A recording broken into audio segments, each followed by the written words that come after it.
night was dark around the Limerick, and everything was still. It was for the foe in ambush, we lay beside the hill.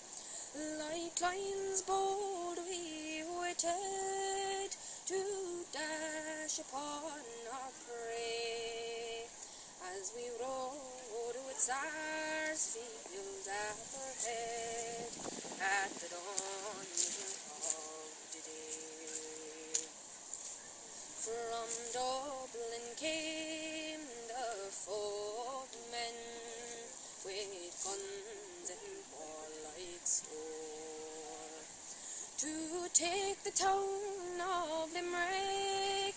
They wanted 10 times o'er, but little was their dreaming that we would be their doom, as we rode with Sarsfield at our head right down from Wellesley.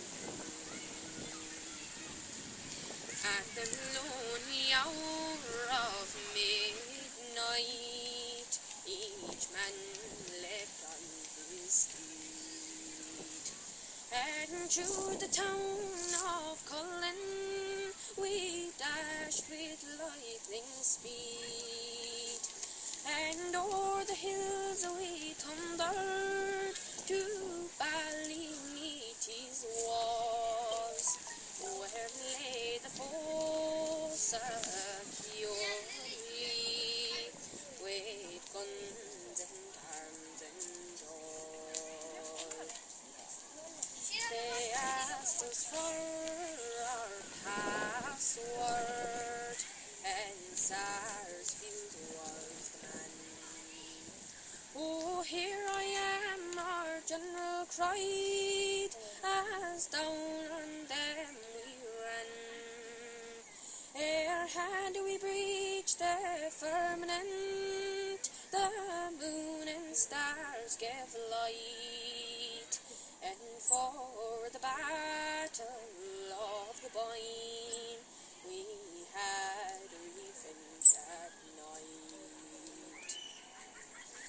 Loud laughed our gallant general as fast we rode away, and many's the health we drank to him in Limerick town next day. Here's another health to Sarsfield, who led us one and all. We blew up the right